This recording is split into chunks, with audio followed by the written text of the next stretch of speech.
I think that I am now live and I couldn't quite get that message. So, good morning, everybody.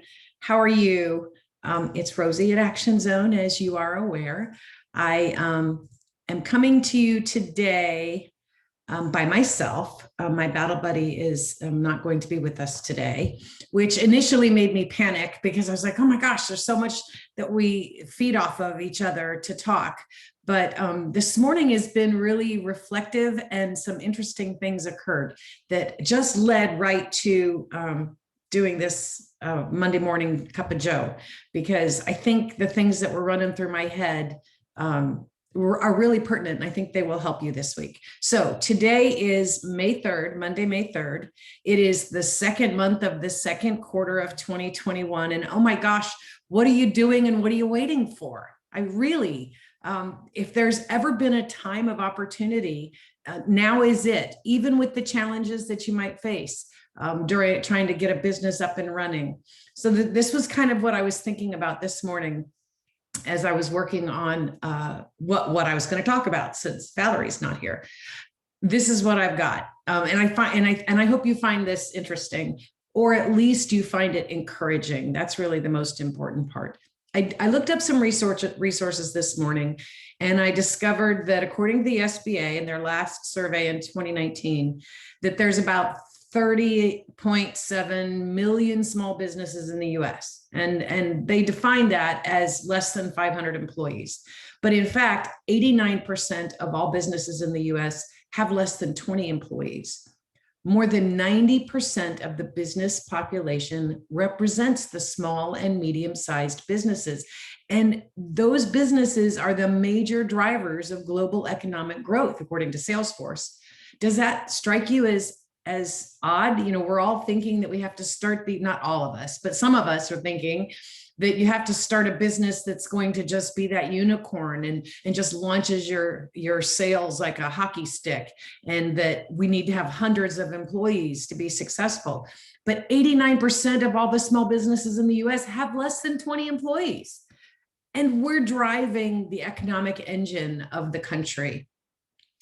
In fact, the surveys that are conducted in 2020 indicate, oh, I'm sorry, I wanted to talk about that the community supports our small business.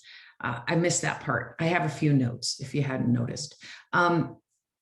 Communities typically, and the governmental agencies within those communities really try to drive traffic to small business.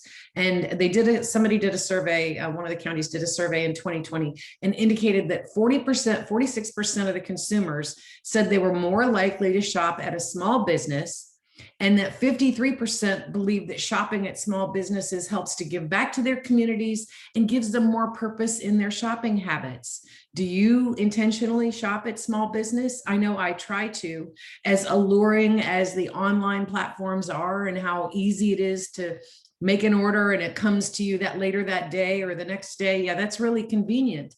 But shopping local really does support your local community. It's not putting dollars in board members' pockets or in CEOs' pockets. Hopefully it's doing some of that too when it's so successful. But really, when you shop small businesses, you're sending a girl to ballet class or a boy to ballet class. I don't want to be sexist here. I mean, anybody can do that. The point is, you're helping families, you're helping your neighbors in the neighborhood. There, where I live, I noticed that there's a Facebook page for our community. And while a lot of it is, you know, like security things or somebody's having a yard sale, they do a small business Saturday. And everyone that's got a business in this community posts their business. I am shocked at how many there are every Saturday when I read the list, as equally as shocked as I am when we get to our Sunday morning market and I see all of the businesses from across the country that post on that. But we know that the pandemic hit hard, and we felt that either as business owners or as consumers. 29% of small business owners reported some impact from the coronavirus, either from loss of business, loss of revenue, and some even closed their businesses due to the pandemic.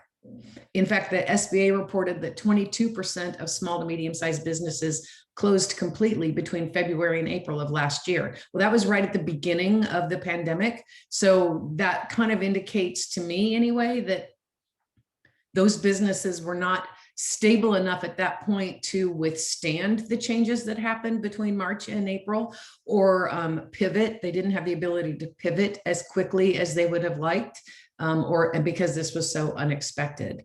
I'm sure we all know businesses and business owners who didn't make it when the pandemic started. And I'm also sure that the occurrence of closures increased during 2020, although I didn't, to be fair and transparent, I didn't look for that. What I did find, though, when I was doing all of this research is that census.gov provided some pretty interesting data about 2020, which is kind of funny that I found this, because this is really what I was thinking of this morning when I was trying to figure out what to say. So while new business applications fell from the fourth quarter of 2019 to the first quarter of 2020 by about 5%, that's what census.gov says. By the second quarter of 2020, new business starts rose 7%. And get this, in the third quarter of 2020, new business starts increased by 75%. 75%. Now, there was another drop in the fourth quarter of 2020, but I did some research on that, and that's pretty common. Historically, there are fewer businesses that start up in the fourth quarter of the year. But the first quarter of 2021 has already shown an upward trend of 22% increase in business starts. Isn't that phenomenal? In a pandemic where so many businesses have closed, I want to continue to do research to find out how many of them pivoted their idea, maybe to an online platform or a delivery platform, and how are they coming back to what might be normal life, and combining that new model with their previous model to be even more successful. And I think, just as I know that there were businesses that closed in 2021 or 2020, I also am aware of businesses that were able to pivot or were able to start in 2020 and become successful. And I am actually one of those statistics, because I started my business in March of 2020, really got off the ground in July. So I get this. And I saw, as many people did, opportunities that we need to go for. What does this mean for you, though? The aspiring business owner, or the one that's weathered the pandemic so far, but will continue to struggle just to hope to remain afloat. There's a lot that means for you, but I really want to focus on a couple of things that I think will help. First, network. You're not an island. And even if you were, islands are a self-contained ecosystem with a finite supply of resources. Your business cannot survive if you're an island. You should be reaching out to the partners and resources in your community, including those people you consider competitors, to discover what collaborations that you can make that will make you even more, you both successful, all of you successful, or even just to survive as things continue to ramp up. Second, get some help. There's all kinds of help available for you. It might be difficult to find. That's a fair statement. But search and find local and national resources that focus on those areas you need to support, to support your business, to survive the business, and also to flourish in your business. We're very fortunate in Tampa. We have a rich entrepreneurial ecosystem that's supported by an incredible team at Hillsborough County Economic Development. Shout out to Hillsborough County. They do an awesome job. And the people at the ECC, the Entrepreneur Collaborative Center, whom I miss dearly, they do a great job of finding resources and bringing partners together to offer things. But we have a vast array of entrepreneurial support organizations. Google it. Ask the people in your professional and personal networks what they know and who they know. Contact your local county, the SBA, the SBDC, universities and private incubators and accelerators are everywhere across the country. Tap into those resources. The people behind these organizations have and will continue to work hard to find resources that small businesses need. They can help direct you and they can help connect you. They want you to call. They want to help you. Don't waste those resources that could make a difference in your business. Now let's talk about nonprofits for a minute, because that's near and dear to my heart.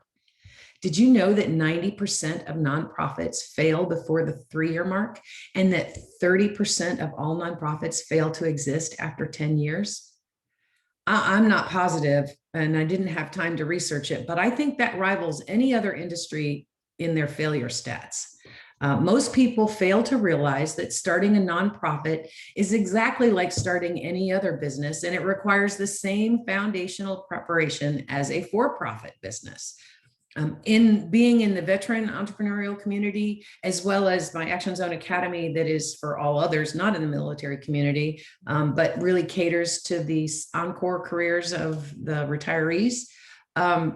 We are service-oriented people, and nonprofits are just typically the way people begin to think, oh, I'm so passionate about this, I want to start a nonprofit.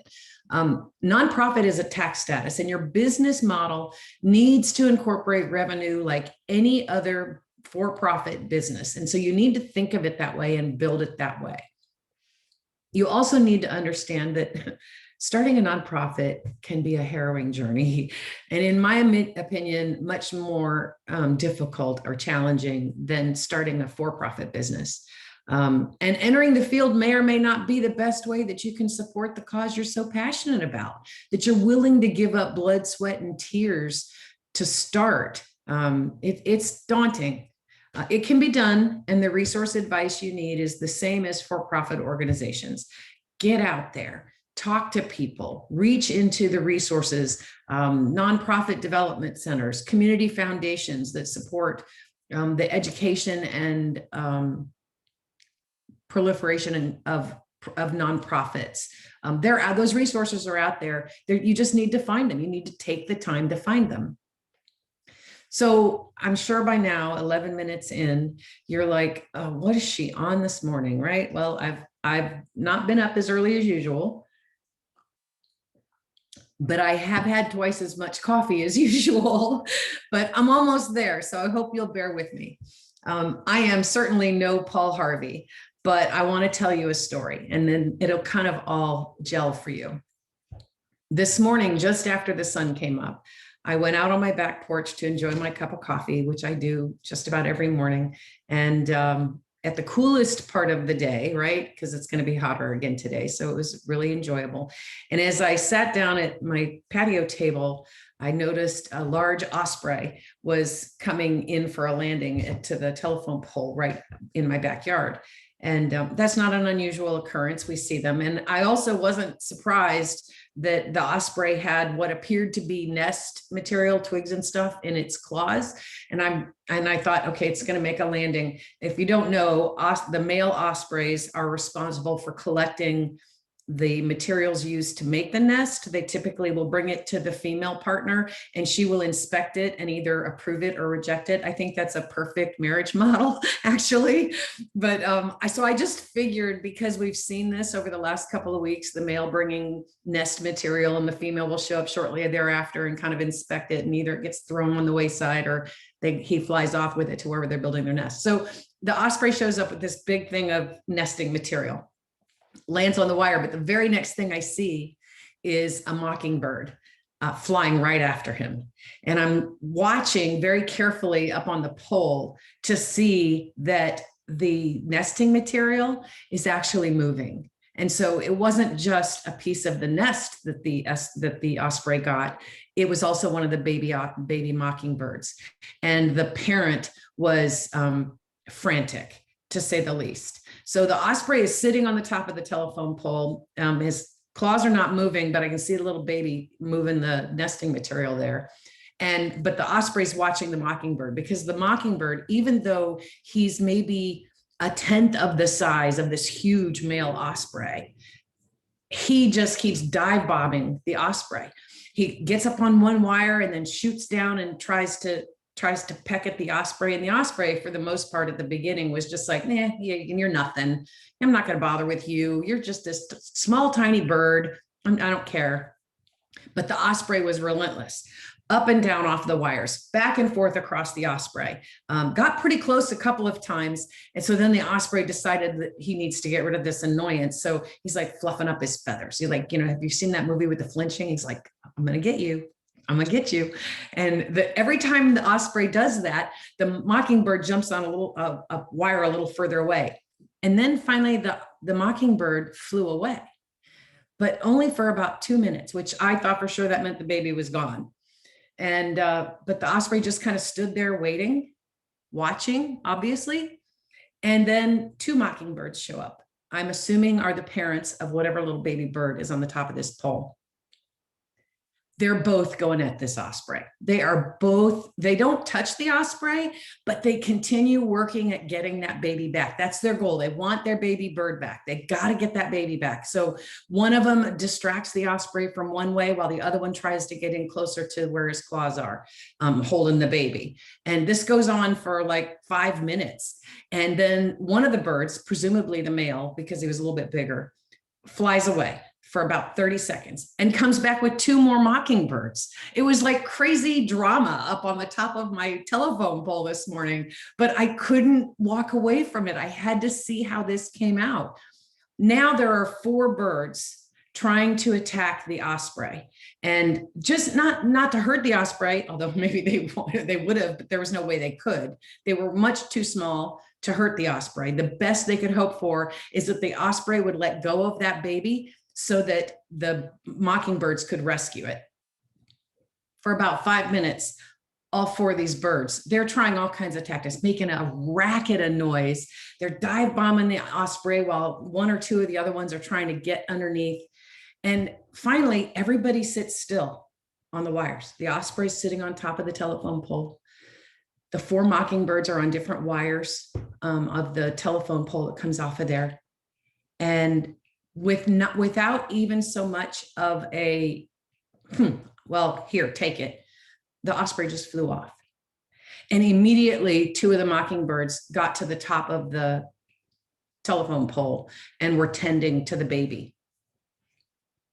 It was really incredible to see this activity to save this baby, and how not just 1 parent and then 2 parents, but then, I'm from an Italian family. It was probably cousin Vinny and his wife that showed up to help. I don't know, but whatever it was, they worked as a team to make this happen. And I got to tell you, as I watched this, and at the end, it occurred to me, all that I've been working on to talk about this morning, it occurred to me that that is very much like starting a business. I know you're like, that Rosie, she's so crazy. She just reaches out there for everything. But there's these big, whether you're a for-profit or a nonprofit, there are bigger organizations than you. There are organizations that have been around longer. There are businesses that have more standing in the community. There are businesses that have been in family businesses that have been in business for 20, 30, 50 years. And your concept is a competitor, essentially, even if you're not really competitors.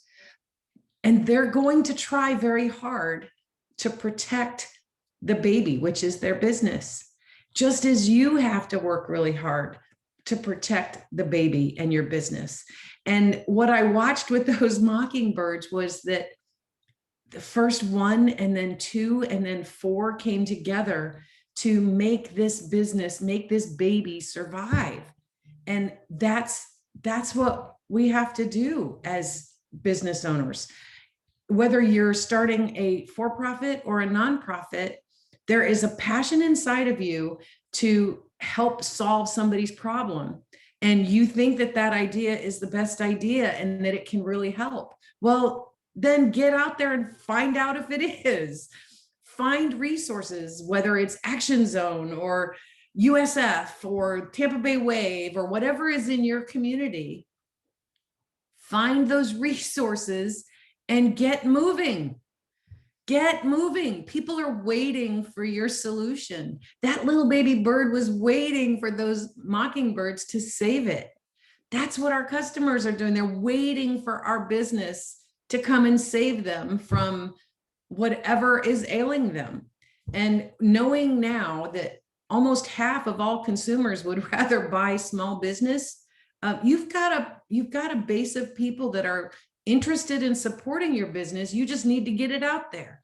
So find a resource, call, Google, email me at Action Zone, Rosie at Action Zone Tampa. I'll figure out how to get you some help. I'll figure out where you need to go. I've got 3 other Mockingbirds. I've got 7 other Mockingbirds that are waiting to help you. The resources they're not unlimited, but our desire to help you is, and our desire to help find those pieces that you need are definitely unlimited. So I'm happy to say that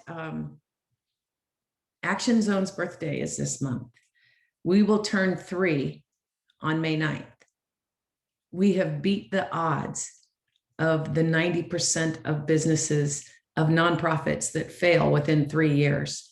And for me, that's just an incredible feat, because if you'd asked me 3 years ago, I'd have said, we're absolutely out of our mind to start this. If you'd asked me 2 years ago, I would have said, I don't know if we're going to survive. If you'd asked me last year with the pandemic, I would have been certain that we were toast, but we're not, because we built this based on a solid business model with revenue that can support us, and more importantly, can support all of the people that we started this passion project to begin with. So it's not without the help of all of you on Facebook. I'm assuming that there are people saying good morning, and I apologize. You know that when Valerie's not here, I can only talk. I can't do both. I get totally screwed up. But it's because of all of you that we've been able to survive 3 years, and not just survive, absolutely flourish. There'll be more about our accomplishments, but they're not our accomplishments. They are the accomplishments of the people who've been through our programs. And that's really important that we make that distinction, because that's important for me. It doesn't matter what we've done. It doesn't matter if we've accomplished anything as Action Zone. What's important is that the people that came to us trying to accomplish something for themselves, that they found success.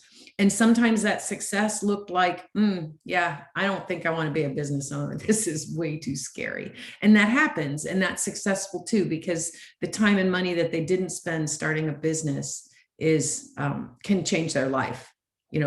From one of constantly thinking like you want to, and you never tried it, and so you have regret, to one that, okay, I tried it. It's not for me. I'm done. I didn't spend any more time and money. I'm good. And then the others who have experienced incredible success that they never thought would be possible. It's those people that we're so excited that we made 3 years in. And we're going to beat the 10-year prediction too, because I suspect that we will still be here in 10 years. As long as I'm alive, we're going to be working on that to make sure that it's a longer than 10-year organization. We're not going to be one of those 30% that fade to black in 10 years, in less than 10 years time, or even over 10 years time. So to that end, I've given you a lot of information today, a lot of statistics that I'm sure you don't remember, and really are irrelevant, because you have a concept and you have a passion to bring it to life, and it's up to you to find the resources. They're out there. You might have to climb one mountain and another to get to them.